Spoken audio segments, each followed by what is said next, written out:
안녕 친구들, 돌아온 걸 환영해요. 바이에른의 김희재 선수가 최근 부상 여파로 약 3개월 가까이 전력에서 이탈하면서 팀 내 주전 경쟁에서 완전히 밀려났고 프리시즌 내내 후보 자원들과만 경기를 치르며 사실상 3순위 센터백으로 시즌을 시작했었습니다. 실제로 김희재 선수는 이번 시즌 내내 배치 실수와 입지 약화로 인해 방출설까지 나올 정도로 어려운 시간을 보냈지만 오늘 새벽 열린 경기에서는 그야말로 폭발적인 활약을 펼치며 자신이 여전히 살아있다는 사실을 확실히 증명해냈습니다. 김희재 선수는 지난 시즌 아킬레스건 부상으로 컨디션 관리에 큰 어려움을 겪었고 그 여파로 피파 클럽 월드컵이라는 커리어적으로 매우 중요한 대회를 통째로 놓치는 아픔을 겪어야 했습니다. 선수 인생 전체를 놓고 봐도 상당히 큰 손실이었죠. 다행히 7월 초부터는 팀 훈련에 복구하며 부상에서는 벗어난 상태였지만 프리시즌 동안 바이에른 뮌헨, 토트넘전, 올림픽 리옹전, 그라스호퍼 클럽 7위전 등 모든 경기에서 주전이 아닌 백업과 유스 선수들과 함께 출전하며 팀 내 입지는 사실상 3순위 센터백으로 굳어지고 말았습니다. 하지만 김희재 선수는 라이프치히와의 분데스리가 경기에서 교체로 출전한 뒤 믿기 힘든 스프린트와 적극적인 오버래핑으로 어시스트까지 기록하며 확실한 인상을 남겼습니다. 이 활약을 계기로 김희재 선수의 바이에른 잔류는 사실상 결정됐다는 소식도 전해졌습니다. 그럼에도 불구하고 분데스리가에서는 여전히 벤치 명단에만 이름을 올리며 후보 자원으로 평가받는 상황이 이어졌고 DFB 포칼 1라운드에서 3부 리그 클럽인 벤비스바덴을 상대로 선발 출전하며 모처럼 출전 기회를 얻을 수 있었습니다.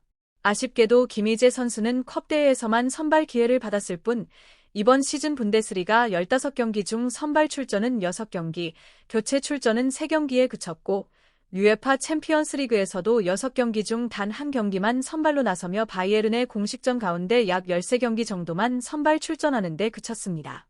결국 2025년 시즌을 철저한 벤치 자원으로 마무리하게 된 셈입니다. 그런 상황 속에서 김희재 선수는 최근 레드불 잘츠부르크와의 친선 경기에서 복귀전을 치르며 2026년 첫 경기를 소화했는데요. 이날 경기에서 김희재 선수는 오랜 공백이 전혀 느껴지지 않을 정도의 압도적인 경기력을 보여주며 다시 한번 자신의 존재감을 각인시켰습니다. 경기 결과는 바이에른의 5대0 완승, 잘츠부르크의 무득점으로 끝났지만 그 스코어 이상의 의미를 남긴 경기였다고 볼 수 있겠습니다.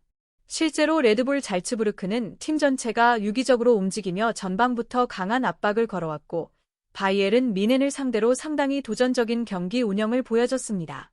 그렇기 때문에 김희재 선수처럼 최후방에서 빌드업을 책임지는 수비수에게는 자칫 큰 어려움이 될 수 있는 경기였는데요.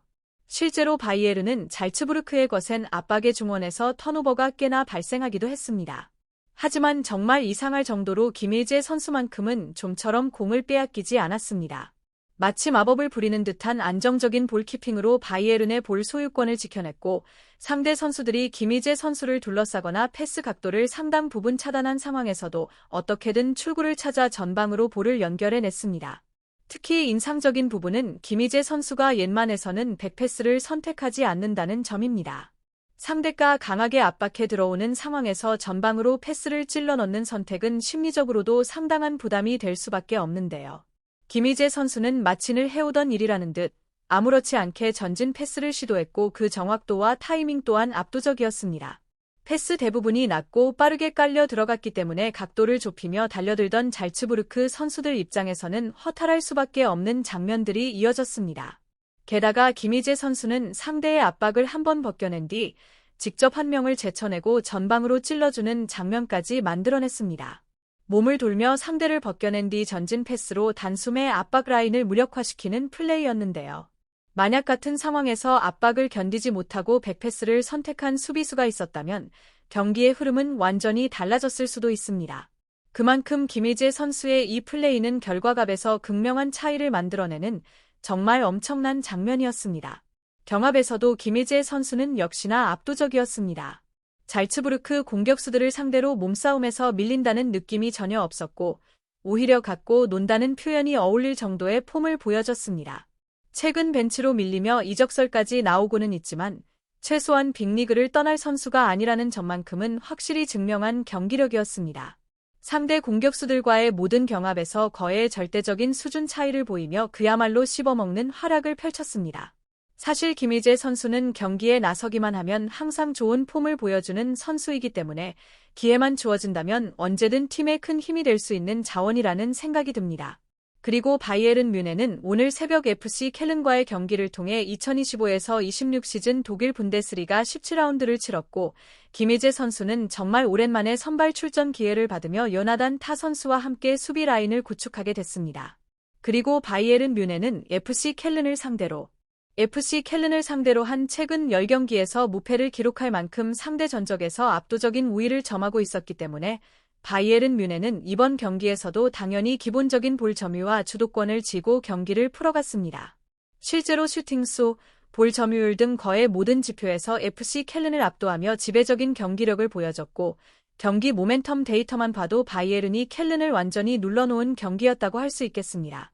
다만 공격 지역에서는 세르주 그나브리를 비롯한 공격수들이 평소보다 잦은 턴오버를 범하며 결정적인 마무리를 짓지 못했고, 그로 인해 FC 켈른에게 역습 찬스를 여러 차례 허용하는 다소 아쉬운 경기 내용이 이어졌습니다.